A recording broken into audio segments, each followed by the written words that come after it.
얼마나 기다려봐. 수사를 도움이 되고 양쪽에 도움이 되는 것이다. 당신 어차피 자네들이 너 다 버릴 것이고 너 그런 거 하다가 한두 걸리면 되지. 당사자들이 녹음을 한 내용이 다 공개되어 있는데도 검언유착이 아니라 권언유착. 얼마나 황당한 궤변인지. 지금 그리고 과거의 기사 속에 숨은 진실을 찾아가는 시간. 저널리즘 성찰 프로젝트 김희택의 저널어택. 네, 안녕하세요. 저널어택 7번째 시간입니다.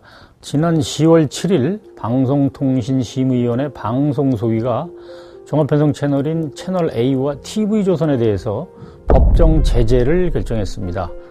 이걸 계기로 해서 종합편성 채널 재승인 문제에 대해서 다시 관심이 높아지고 있죠.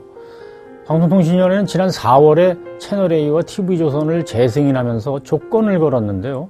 매년 법정 제재를 5건 이하로 유지하라. 그러면서 채널A에 대해서는 당시 논란이 되고 있던 검언유착 사건에 대해서 별도로 조건을 붙였어요. 방통위에 출석해 진술한 내용이 사실과 다르거나 수사기관의 수사 결과 등을 통해서 방송의 공적 책임, 공정성에 영향을 미칠 수 있는 중대한 문제가 있었던 것으로 확인될 경우 재승인을 취소할 수 있다. 당연히 검언유착 사건 수사와 재판 결과가 언론계 안팎에서 초미의 관심사가 될 수밖에 없는 그런 상황이죠. 그런데 당사자인 채널A나 동아일보뿐만이 아니고 조중동 등 보수 언론들이 모두 이 사건을 묘하게 틀어서 보도를 하고 있어요. 마치 서로 짝이라도 한 것처럼 사건의 본말을 뒤집어서 검언유착이 아니라 권언유착 이렇게 운운하면서 사실을 왜곡하고 있죠. 왜 조중동의 이런 보도가 터무니없는 주장인지 살펴보겠습니다. 서울중앙지검이 지난 8월 5일에 채널A의 이동재 전 기자를 구속 기소하고 후배인 백아무개 기자는 불구속 기소했습니다. 강요 미수 혐의였죠. 이 사건 공소장에는 사건 전말과 함께 검언유착에 대한 증거 자료들이 자세히 기록되어 있습니다. 물론 이제 법정에서 한 번 더 법원 판단을 거쳐야겠지만 공소장뿐만이 아니고 이 전 기자가 감옥에 있는 이철 전 벨린베스코리아 대표한테 보낸 5번의 편지, 채널A 두 기자하고 한동훈 검사장이 대화한 거, 두 기자들끼리 통화한 거, 이 기자하고 제보자 지아무개 씨가 통화한 대화 내용 다 녹음 파일이 남아있고 다 공개돼 있어요. 이 기자는 녹음 파일 없앴다라고 하지만은 백 기자는 다 갖고 있었어요. 제보자 지 씨도 채널A 기자들과 만나서 대화하고 통화한 거 다 녹음해놨었죠. 자세히 읽어보면은 누가 거짓말하는지 쉽게 알 수 있습니다. 그런데도 조중동은 검찰이 공소장에서 녹취록 내용을 조작했다는 트집을 잡았어요. 그러면서 이 사건을 처음 보도한 MBC 그리고 정권이 유착했다. 그래서 그 의혹을 수사해야 한다. 권언유착 사건이라고 좀 우겼죠.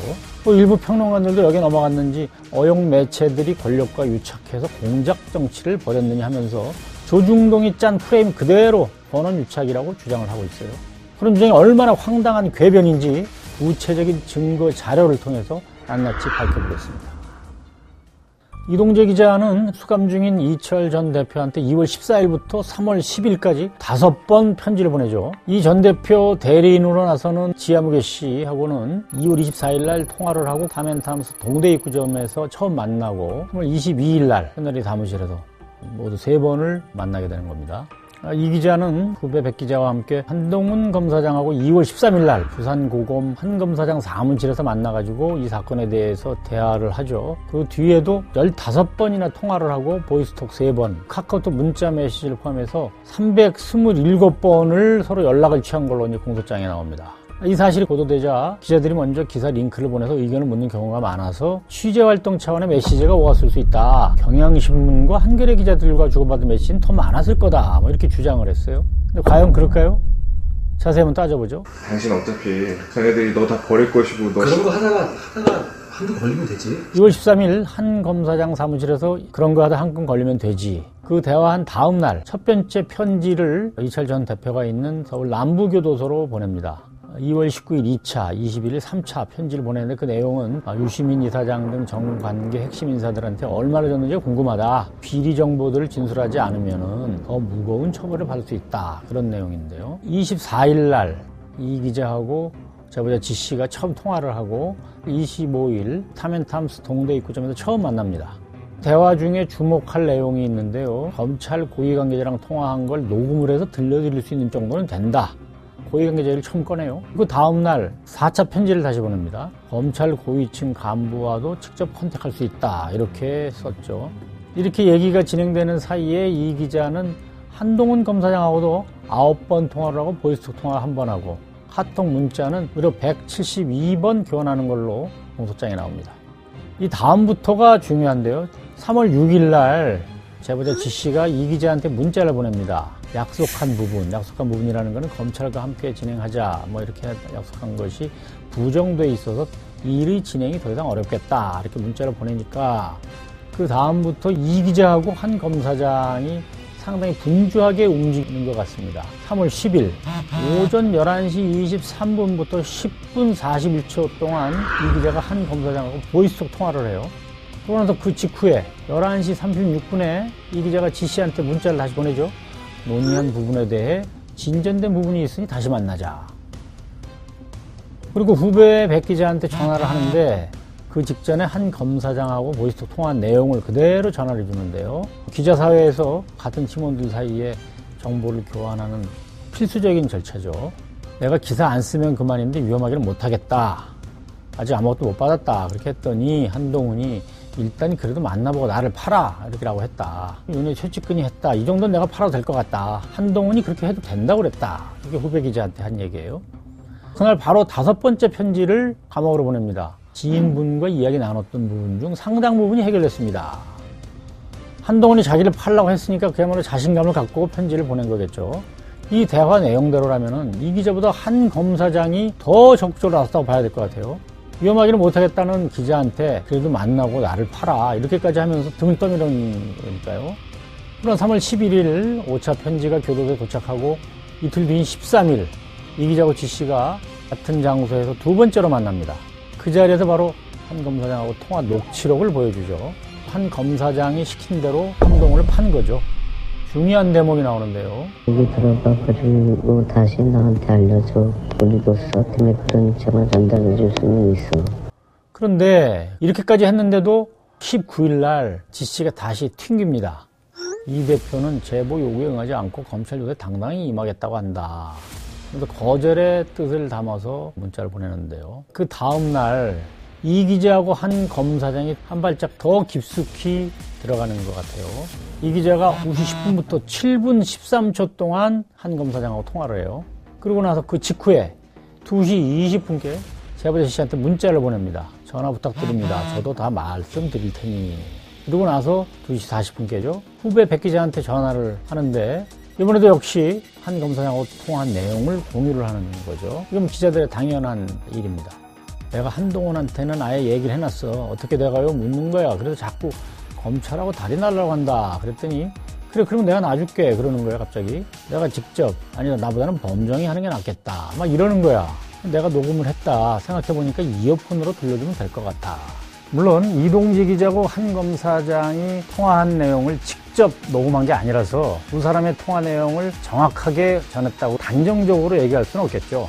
그렇지만 그 시점에 후배한테 없는 말을 꾸며낼 이유가 있을까요? 통화 전후 상황을 보면은 최소한 그와 비슷한 대화가 오갔을 걸로 충분히 추정할 수 있는 거 아닐까요?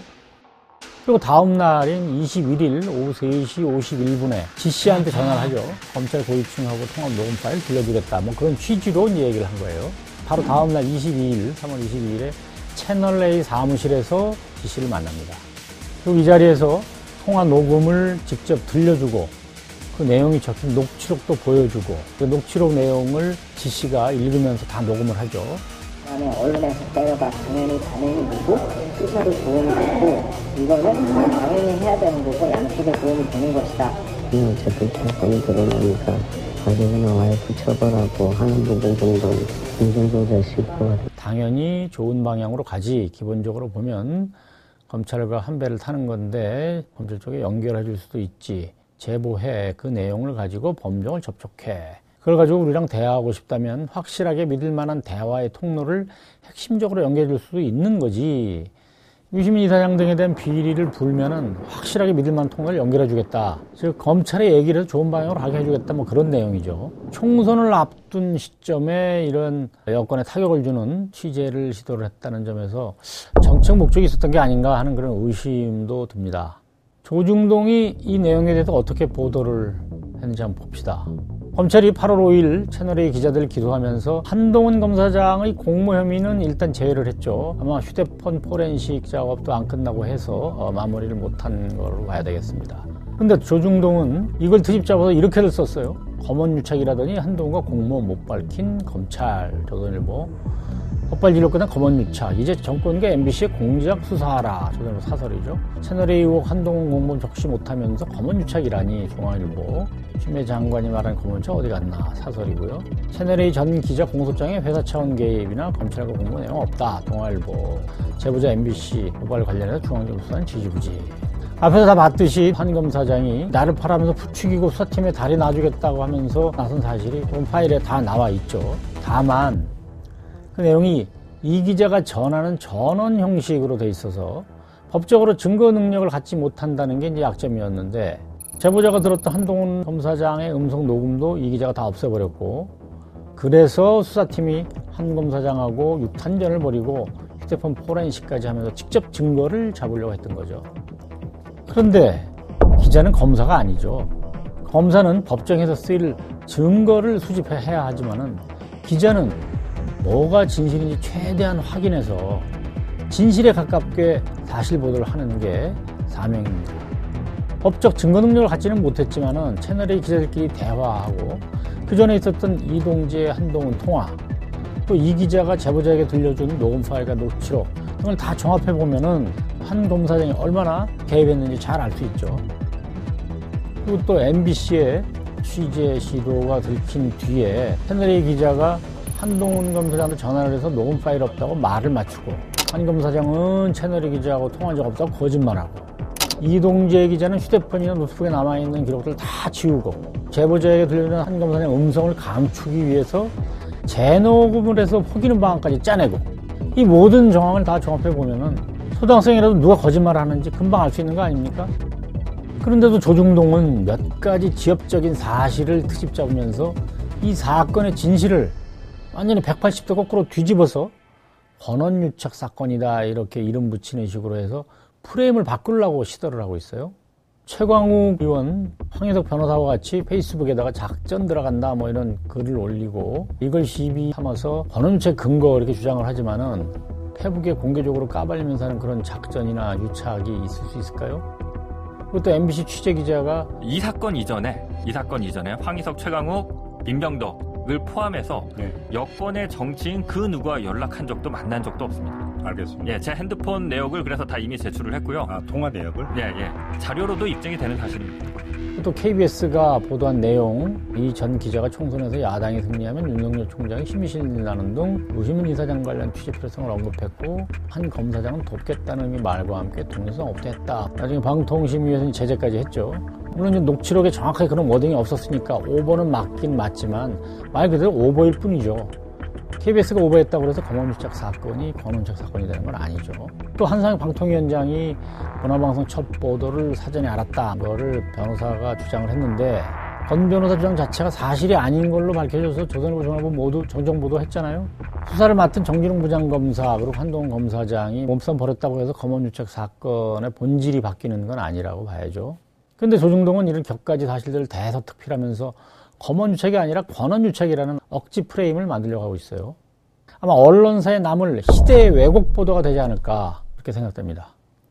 방송통신심의회는 지난 4월 20일 채널A하고 TV조선을 재승인하면서 조건을 달았죠. 방통심의 법정 제재를 매년 5건 이하로 유지하라. 근데 채널A와 TV조선 모두 최근에 이제 앞에서 봤듯이 6번째 법정 제재를 당했어요. 지난해 11월 19일 정경심 교수 표창장 위조 의혹과 관련해서 대담을 하면서 부정확하거나 불명확한 내용을 사실인 것처럼 방송했다, 그런 이유였었죠. 아니, 전체회의에서 확정이 되면 6건으로 지난번에 내건 조건을 어기는 게 됩니다. 또 검언유착 사건의 경우에도 앞서 봤듯이 당시 방통위가 내걸었던 조건을 위반한 건 아닌지 의심스러워요. 검찰 수사 결과만 봐도 채널A 쪽이 당시에 한 검사장이 한 역할을 제대로 밝히지 않은 걸로 보이는데, 이 정도면은 방송의 공정성에 영향을 미칠 수 있는 중대한 문제 아닌가요? 근데 문제는 이렇게 돼도 곧바로 재승인이 취소되는 게 아니라는 점이죠. 제재에 대해서 행정소송을 걸면 확정될 때까지 또 그 효과가 유보가 되죠. 실제로 TV조선은 이미 2건에 대해서 행정소송을 걸어놨습니다. 방통위 쪽은 소송이 확정이 되면 그 해에 누적이 되니까 확정된 해에는 제재 건수에 포함시키게 된다 이렇게 해명을 하는데 어느 세월에 대법원에서 확정 판결이 나겠습니까? 또 그 해에 제재 건수를 어떻게 조건을 붙일지 그건 누가 알겠습니까? 애초에 방통위원회가 내부 운영 지침을 만들면서 사실상 종편이 빠져나갈 구멍을 다 만들어 놓은 거죠. 이명박 정부에서 대멋질한 거를 그대로 지금 정부에서도 이어가고 있는 거고요. 매우 유감스러운 운영 지침이 아닐 수 없습니다. 이 대목에서 종편 문제에 대해서 짚고 넘어가지 않을 수 없습니다.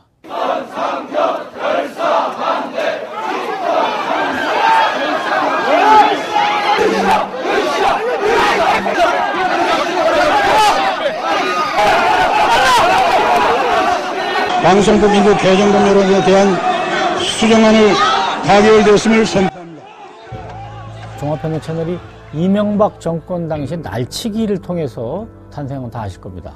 당시 야당인 민주당 의원들이 몸에 쇠사슬을 묶고 대기하면서까지 국회 본회의장에서 날치기를 저지했던 거는 아마 기억나실 거예요. 그러다 결국 2009년 7월에 야당과 시민사회단체 반대를 무시하고 미디어법을 국회에서 날치기로 강행 통과시켰죠. 법이 통과된 뒤에 방송 전문가들 사이에서는 우리 광고시장 규모를 감안하면 종편 개수를 최대로 잡아도 2개를 넘기면 안 된다 이렇게들 봤죠. 근데 이명박 정부가 2010년 12월에 조중동과 매경 등 무려 4개사를 종편 사업자로 허가했어요. 그때부터 방송시장에 괴물을 풀어놓은 거나 마찬가지 상황이 전개된 거죠. 거기다가 신생사업자라면서 도와준다 그런 명분으로 온갖 특혜를 다 줬죠. 중간광고, 과상광고는 물론 황금채널까지 배정하고 각 지역 사업자들이 의무적으로 전송하도록 배려까지 다 해줬어요. 무엇보다 141 미디어랩을 허용해서 방송 콘텐츠와 광고 칸막이를 아예 허물어버렸죠. 한마디로 줄 수 있는 특혜는 다 준 겁니다. 이후 종편이 어떻게 했죠? 근데 5.18 광주의 현장에 북한군이 투입됐다라는 가짜뉴스부터 박근혜 대통령한테 형광등 수백 개 켜놓은 듯한 아우라 운운하면서 막말방송, 편향방송으로 일관했습니다. 오죽하면 박근혜 정부 때 방통위원회가 재승인 심사에서 꽈락 점수를 줬겠습니까? 10년이 지난 동안 이제는 종편이 방송시장, 언론시장을 위협하는 그런 존재가 되고 있습니다. TV조선 등 4개 종합편성 채널 방송사업 매출액이 2012년 2263억 원에서 2019년에 8228억 원으로 늘어났는데요. 거의 4배 가까운 규모죠. 그런데 한국방송 등 지상파 매출액은 같은 시기에 매출 점유율은 32.0%에서 11.9%로 급락을 했고요. 지상파 추락한 거는 유튜브 같은 뉴미디어 영향도 있겠지만은 무리하게 허가한 종편 탓이 크다고 봅니다. 공영방송이 수익에 휘둘리게 되면은 방송의 공공성이 위협받을 수밖에 없다는 데 문제가 있죠. 현재 TV조선하고 채널A, MBN까지 모두 종편 3개사가 재승인 조건을 위반해가지고 심사를 앞두고 있는 상황입니다. 근데 당사자들도 별로 걱정하는 분위기는 아닌 것 같아요. 앞에서 봤듯이 이명박 정부가 대멋질을 해놓은 상태라서 종편 재승인을 취소한다는 게 쉽지 않은 일입니다. 청와대나 여당도 적극적인 의지를 갖고 있는 것 같지는 않고요. 우리 정부는 KBS 시청률 인상이나 서울신문과 같은 그 언론사를 민영화하는데 더 관심을 두고 있는 것 같아요. 근데 과연 이게 그렇게 시급한 문제인지 모르겠네요. 현재 우리나라의 언론 자유 지수는 높지만 신뢰도는 OECD의 꼴찌 수준입니다. 막말 종편과 정치 언론이 언론의 신뢰를 갉아먹고 가짜 뉴스가 이렇게 퍼지는데도 악영향을 미치고 있습니다. 종편 재승인 취소를 포함해서 기울어진 운동장을 어떻게 바로잡을지 언론 지형 전체에 대한 고민이 필요한 시점입니다. 저널리즘의 신뢰 회복을 위해서 정부 여당은 물론이고 언론 전체의 성찰이 절실합니다. 다 같이 성찰합시다. 다음 시간에 뵙겠습니다.